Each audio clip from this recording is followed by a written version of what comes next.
Welcome to Little Church along the river. Beautiful day out today. My son is sitting to my left. He's soon to return 824 miles to Chi-Town, Chicago. I'm going to read you today a piece called Grandma Jones. Perhaps you got the chance to listen to My Granny's Green Banana, told from Ronnie's point of view, maybe 8 years old. This is told from an adult point of view. It's number 3 on the medicine wheel.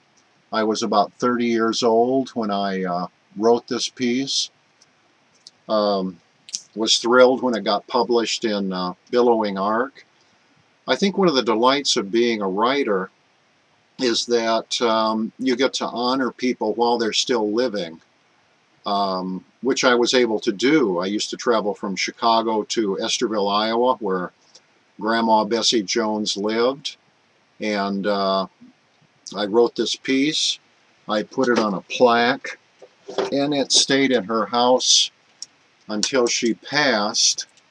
I think my cousin Carol, who's a collector of pieces like this, finally ended up with it. Here's that photo I also used in My Granny's Banana of Grandma Jones.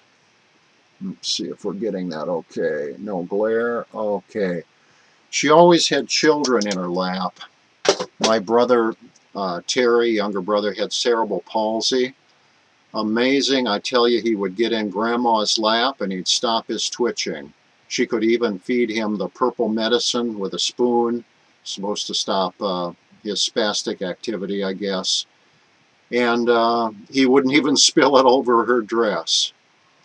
I was also fortunate not only to give her the art piece, but later read it at her eulogy. I've done that many times with my mother and father.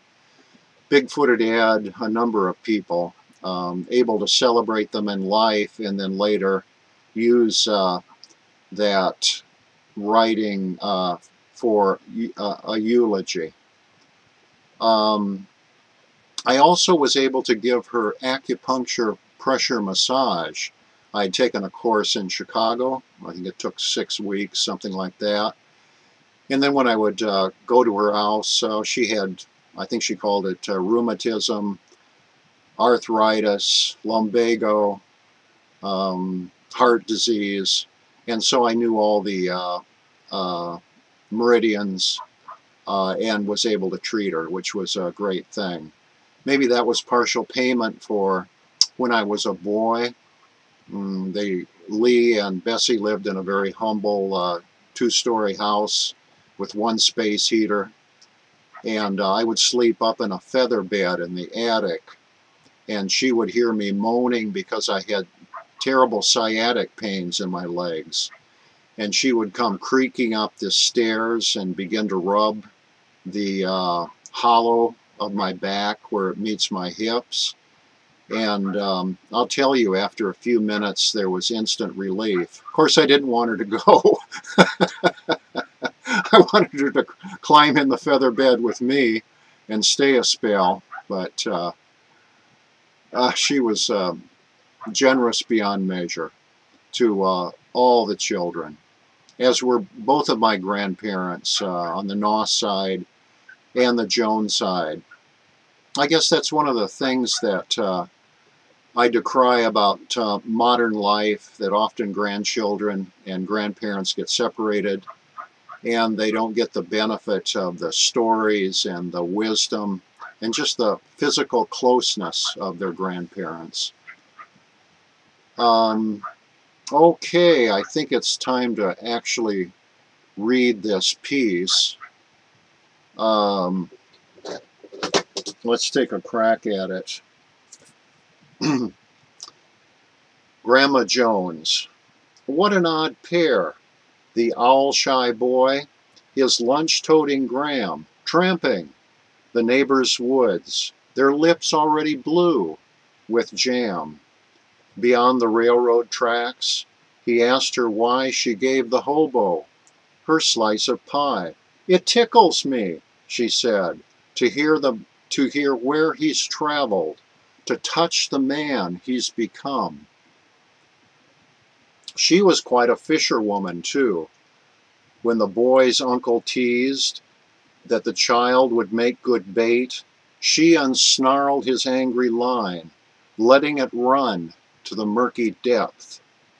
Then she lifted a glorious bullhead to the light, its surface blackness wiggling in the sun.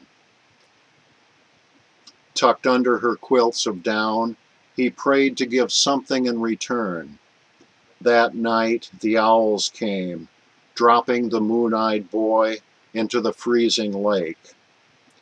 Even before he started to drown, she woke him up with a warmth no deep will ever destroy. To give and get in the same breath, without collections or loans, must be the mystery Grandma Jones harbors within her wisdom bones.